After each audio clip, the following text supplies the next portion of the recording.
Hello everyone, कैसे आप सभी लोग। द पॉलिटिकल मास्टर्स चैनल पर आप सभी का स्वागत है। आज इस वीडियो में क्लास 12 के इतिहास के चैप्टर नंबर 3 जिसका नाम है बंधुत्व जाति तथा वर्ग, यानी अगर हम सीयूटी के सिलेबस की बात करें तो इसमें इसका नाम दिया गया दोस्तों महाभारत सामाजिक इतिहास। तो चैप्टर 3 के दोस्तों इंपॉर्टेंट एमसीक्यू करने वाले, जहां से सीयूटी के एग्जाम में क्वेश्चन 100% पूछे जाने वाले। सो प्लीज़ इस वीडियो को एंड तक देखिएगा। चैनल पर नए हैं और चैनल को अभी तक सब्सक्राइब नहीं किया तो चैनल को जरूर सब्सक्राइब कर दीजिएगा। वीडियो पसंद आए तो लाइक शेयर और कमेंट जरूर कीजिएगा। और ये दोस्तों वीडियो जो है बोर्ड एग्जाम 2022-23 के लिए भी इम्पोर्टेंट है। सो चाहे आप सीयूटी परीक्षा दे रहे हैं या इस साल क्लास 12 में हैं, तो दोनों के लिए जो वीडियो है बहुत ही इम्पोर्टेंट है, तो एंड तक जरूर देखिएगा। तो बात करते हैं सबसे पहले क्वेश्चन की। किसने द्रौपदी को उसके बालों से पकड़कर दरबार में घसीटा था? तो द्रौपदी को बालों से पकड़कर दरबार में किसने घसीटा था? तो इसका जो सही उत्तर दोस्तों वह है आपका बी, यानी दुशासन। दुशासन ने द्रौपदी को बालों से पकड़कर जो है दरबार में घसीटा था।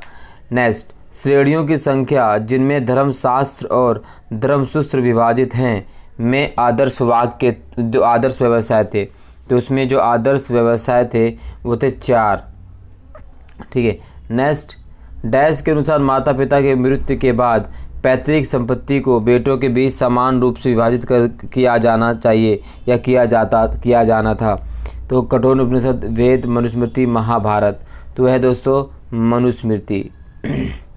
एक इकाई, एक रिश्तेदार समूह, जाति या एक ही इलाके में रहने वाले समूह के भीतर विवाह को कहा जाता है एंडोगैमी, एक्सोगैमी, पोलियोगैमी या पोलियांद्री। तो उसके जो सही उत्तर दोस्तों वह है एंडोगैमी। इनमें से किन शासकों ने सजातीय विवाह का पालन किया? तो कौन से शासक जिन्होंने सजातीय विवाह का पालन किया? तो सजातीय विवाह का पालन किया था मौर्यों ने। इनमें से कौन पांडवों की पत्नी थी? तो पांडवों की पत्नी की अगर हम बात करें दोस्तों तो है द्रौपदी, सहपत्नी थी। चलिए क्वेश्चन नंबर 7। दुर्योधन और उसके भाइयों को जाना जाता था। तो दुर्योधन और उसके भाइयों को जाना जाता था कौरव के रूप में। हिडम्बा और भीम का पुत्र कौन था? तो वो था घटोत्कच। 1000 ईसा पूर्व के बाद से हिंदू धर्म में गोत्र के नाम पर लोगों का वर्गीकरण किन के द्वारा किया गया था? तो वर्गीकरण किया गया था तो ब्राह्मण के द्वारा। डैश में युद्धों, जंगलों, महलों और बस्तियों का भी के जो वर्णन है किसमें दोस्तों? ए मनुस्मृति। ठीक है, तो ए मनुस्मृति। पाणिनि की अष्टाध्यायी निम्नलिखित में से किस पर एक कृति है? तो पाणिनि की जो अष्टाध्यायी है वो किस प्रकार की एक कृति है दोस्तों?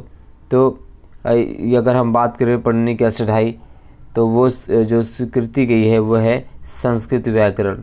और युद्धों में, जंगलों, महलों, बस्तियों का बिना वर्णन है, तो इसकी अगर हम बात करें 10वें का दोस्तों तो इसका उत्तर होगा सी, महाभारत में। तो इसका उत्तर काट दीजिएगा। सबसे प्राचीन शिलालेख किस सामग्री पर लिखे गए थे? तो सबसे प्राचीन शिलालेख जो है किस सामग्री पर लिखे गए थे? तो 12वें का उत्तर दोस्तों सी, पत्थर पर लिखे गए थे। ठीक, पत्थर। और अगर हम बात करें तो धातु, तो इसका और चौथा है लकड़ी। ठीक है, सी, पत्थर। चलिए प्रश्न नंबर 13। मनुस्मृति में निर्धारित चंडालों के लिए कर्तव्य के बारे में निम्नलिखित में से कौन सा कथन गलत है? तो चंडालों के लिए कौन सा कथन गलत है?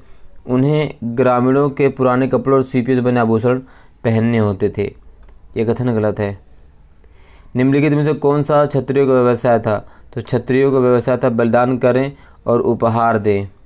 जिन शासकों का नाम पुत्र शब्द से समाप्त हुआ वे थे। तो जिन शासकों का नाम पुत्र शब्द से समाप्त हुए कौन थे? वे थे सातवाहन राजवंश। मंदसौर प्रस्तर शिलालेख एक श्रेणी के इतिहास को दर्ज कराता है। तो वो कराता है मंदसौर शिलालेख एक श्रेणी के इतिहासकार को दर्ज कराता है, तो वह है दोस्तों रेशम बुनकर। जिस जनपद में चचेरे भाई पांडव और कौरव रहते थे वह था। तो वह जनपद कौन था जहाँ पर कौरव और पांडव रहते थे? वो था डी, कौरव।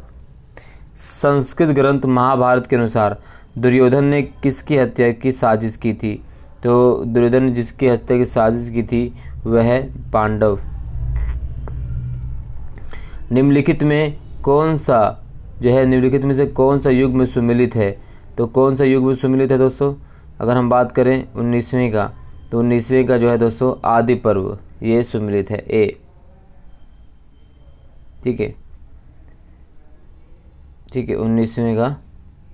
इसी तरह अगर बात करें वी एस सुधांकर की टीम का उद्देश्य क्या था, तो वी एस सुधांकर की टीम का उद्देश्य क्या था, तो वी एस सुधांकर की टीम महाभारत का रचनात्मक संस्करण तैयार करना, महाभारत का अंग्रेजी भाषा में अनुवाद करना।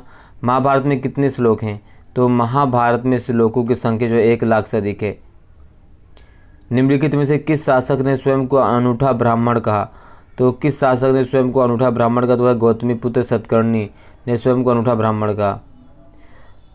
1951 से 52 में पुरातत्ववेत्ता बी लाल ने निम्नलिखित में से किस गांव को खोज की, तो वह हस्तिनापुर की ए। निम्नलिखित में से कौन सा ग्रंथ ब्राह्मण वाड़िक की स्थिति का वर्णन करता है, तो वो वर्णन करता है मृच्छकटिकम। सबसे महत्वपूर्ण धर्मसूत्र या धर्मशास्त्र क्या है, तो है मनुस्मृति।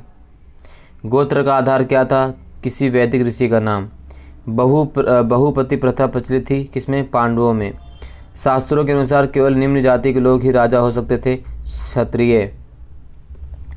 शास्त्रों के अनुसार केवल क्षत्रिय राजा हो सकते थे, निम्नलिखित शासक इसका अपवाद है, तो शुंग, कौरव, सातवाहन ये सभी इसके अपवाद है। निम्न शासक अंतर्विवाह पद्धति का पालन करते थे, तो सातवाहन। असंस्कृत भाषी शक लोगों को क्या कहकर हे दृष्टि देखा जाता था, मलेच्छ। मृच्छकटिकम नामक नाटक लेखक कौन है, तो वह शूद्रक। द्रुत क्रीड़ा जुआ में द्रौपदी को हारने वाला पांडव था युधिष्ठिर। मनुस्मृति में माता पिता की मृत्यु के बाद संपत्ति में विशेष भाग का अधिकारी था कौन, ज्येष्ठ पुत्र। प्राचीन काल में निम्न महिला के संपत्ति पर अधिकार होने का उदाहरण मिलता है, प्रभावती गुप्त। महाभारत का सबसे महत्वपूर्ण उपदेशात्मक कौन सा अंश है, वह है भगवत गीता। इसी प्रकार दोस्तों यहाँ पर जो है रिक्त स्थान है। इसके अलावा कुछ और इम्पोर्टेंट चीज़ें मैं आपको बता देता हूँ, इस चैप्टर से दोस्तों पूछी जा सकती हैं। वो पूछी जा सकती है आपसे कि महाभारत का जो है समालोचनात्मक संस्करण कब तैयार करने की शुरुआत की, तो 1919 ईस्वी में। ठीक है, 1919 ईस्वी में जो है एक प्रसिद्ध विद्वान थे, उनका नाम था वी एस सुधांकर, उनके नेतृत्व में। और अगर हम बात करें तो महाभारत के जो श्लोक हैं उनके जो पांडुलिपि उनका जो प्रकाशन है वो कितने पृष्ठों में किया गया था, तो प्रकाशन किया गया था 13,000 पृष्ठों में। कितने हजार, 13,000 पृष्ठों में। और इस परियोजना को पूरा करने में कितने साल लगे थे, तो इस परियोजना को पूरा करने में लगे थे 47 यानी 47 साल लगे थे इस परियोजना को पूरा करने में। ठीक है, इस तरह से बहुत सारे क्वेश्चन आते हैं। और अब आपसे प्रश्न पूछा जा सकता है कि महाभारत के जो समालोचनात्मक संस्करण है उसका प्रकाशन किस साल के बीच किया गया, तो 1919 से 1966 के जीव है बीच किया गया था। ठीक है, और अगर हम बात करें अंग्रेजी अनुवाद आरंभ कब किया गया, तो अंग्रेजी अनुवाद का अगर हम बात करें तो J.A.B. वैन, महाभारत का अंग्रेजी अनुवाद का बात करें तो J.A.B.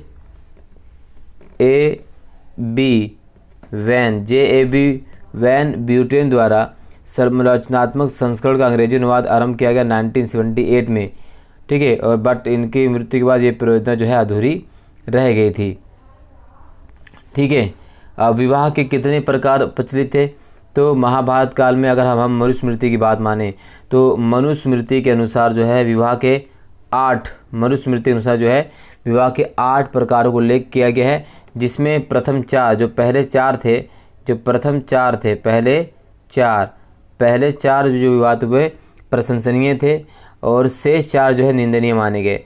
जो प्रशंसनीय विवाद थे, जो जिन्हें अच्छा माना गया था, उसमें थे ब्रह्मा।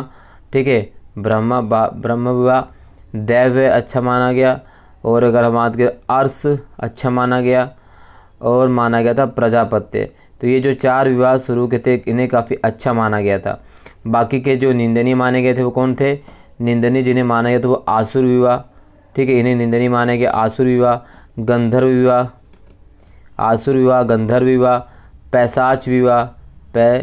पैशाच विवाह इन्हें गलत माना गया, और साथ राक्षस। तो ये जो 4 विवाह है इन्हें सही नहीं माना, पहले 4 विवाह को सही माना गया था। ठीक है, और गोत्र जो है दोस्तों हमने बताया कि जो गोत्र जो है वो हर एक ऋषि मनु के वंशज माने गए थे। मनुस्मृति तो अगर हम संकलन की बात करें तो इसके संकलन जो है वो 200 ईसा पूर्व से लेकर 200 ईस्वी के बीच इसका संकलन किया गया था।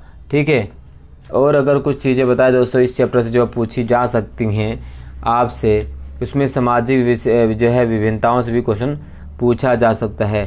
ठीक है, एकलव्य किस जाति से संबंध रखते थे? एकलव्य संबंध रखते थे किससे? निषाद जाति से। किससे? निषाद जाति से। और किस ग्रंथ में वर्ण विभाजन का उद्देश्य क्या है? तो वह है मनुस्मृति में भी इसकी कल्पना की गई है। ठीक है,